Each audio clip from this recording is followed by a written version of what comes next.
وفد بلارن وهوغامينيو مدحوينه ku-xigeenka Soomaaliland Cabdiraxmaan Cabdilaahi Ismaaciil Zeylici ayaa maanta soo gaaray magaalada Gabiley ee xarunta gobolka Gabiley. Ujeedada socdaalka wafdigani oo ahayd sidii uu soo kormeeri lahaa gabagabada qaadashada kaarka diiwaangelinta oo ay maanta ugu dambeysay 5 cisho. Wafdigani uu hogaaminayay madaxweyne ku-xigeenku ayaa waxa ku helinay raaxan ka tirsan golaha wasiirada Soomaaliland, waxaana kormeer gaaban ku soo maray goobaha diiwaangelintu ka socotay ee magaaladani Gabiley. waa ku simaha madaxweynaha qaranka waxaan leenahay madaxweyne ku-xigeen adiga iyo wafdigaaga oo soo dhawaada caasimada gobolka Gabiley. waxa maalintii shanaad si habsami deganaansho xasilooni ku jirto inoogu socota hawshii kaar qaadashada oo ka socota 17 goobood oo ka mid ah gobolka Gabiley. goobtan aynu joogno waa goobta khayriyada, waa goobta ugu codka badan leh. waxaa alxamdulillaah in codadka intii ugu badnaa ay dadku kaararka intii ugu badnaa ay qaateen. Soomaaliland mudane Cabdiraxmaan Zeylici wasiirada dhammaantiin dadka sharafta leh assalaamu calaykum waraxmatullaahi wabarakaatuh. runtii maanta waxa weeyaan maalintii shanaad ee ay ka socotay gobolka Gabiley kaar qaadashadu. waxaan jecelahay halkan inaan aad iyo aad ugu mahadnaqo dadkii reer Gabiley ee soo dadaalay ee kaarkoodii imika gacanta ku haysta. wasalaatu wasalaamu calaa rasuulillaah. marka waraysa bulshada reer Gabiley assalaamu calaykum waraxmatullaahi wabarakaatuh. sida aad u aragtaan maanta halka waxaan ku nimid wafdi ballaaran oo hogaaminayo madaxweyne ku-xigeenka qaranka.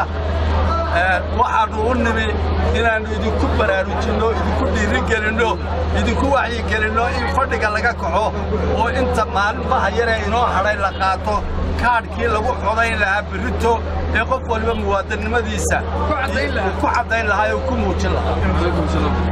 salaan kadib aad baan idinku hambaleynayaa hawsha sida fiican u wadaan sida noo soo dhaweysayntaba. waxaan ku faraxsanahay runtii in shaqada shantii maalmood culeyska badan ee goob walba ay hoolayeen kaar qaadashada. runtii ilaahay warta ilaahay u mahadnaqanay si nabadgelyaha labadii gobol ee culeyska badnaa inay si nabadgelyaha noogu soo dhamaatay oo maanta meelna ayna deer meel ku hirtiin. gobol ahaan Gabiley waxaan arkayaa inay hawsha si ugu habboon socoto. taao gudahaan waxaan ku ambaleynayaa maamulka gobolka iyo maamulka degmada iyo dhammaan odayaasha dhaqanka iyo siyaasiyiinta ka soo jeeda gobolka oo runtii aad iyo aad ugu hawlgalay hawsha.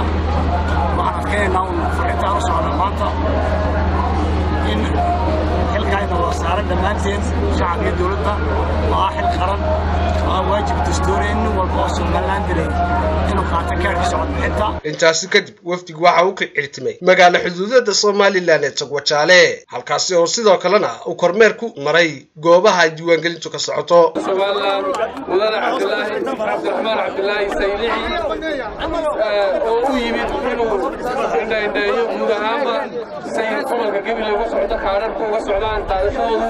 waa goor dambe hadalkuna uu gaaban yahay. waxaan ku soo dhawaynayaa iminka gudoomiyaha degmada Wajaale. intaas kadib madaxweyne si fiican oo habsameed ayay degmada Wajaale uga socotaa kaar qaadashada. boqolkiiba 70 meelahaasi waa la qaatay. wax yaroo kooban ayaa hadhay. intaa yarna waxaanu rajaynaynaa 14 cisho ay Gabiley taallo inaanu intaan baabuur kirayno aanu wixii hadhay ku qaadno ka soo qaadno qaranka ee rajaynayna. deegaanka qaranku waxaa halkan u marayaa in uu idinku baraarujiyo, idinku dhiirigeliyo inaad qaadataan kaadhkii aad berrito ku codayn lahaydeen. marka labaad ilaahay baa mahadle halkaa ka isku keenay. mahadda labaad waxaan siinayaa dadweynaha reer Wajaale maamulkooda iyo maaragtay shacabkooda sida sharafta badan ee walaalnimada ku dhahantahay, wadanimada ku dhahantahay halka noogu soo dhaweeyey. aad iyo aad baan idinku mahadnaqayaa runtii marka koowaad. marka labaad waxaan maanta u socnaa sidaa la idiin sheegay hawsha ina wada qusaysa oo hawl qarana oo xuquuq aynu dhammaanteen leenahay oo dastuuri ah oo nin kastoo inaga mid ah ama ina kastoo inaga mid yahay xaq u leedahay in lana doorto waxaa doorto. waa Maxamed xasan sheekh Maxamed Jubba, muuqaal maqalka caalamiga ee Kalson TV gobolka cagaaran ee Gabiley.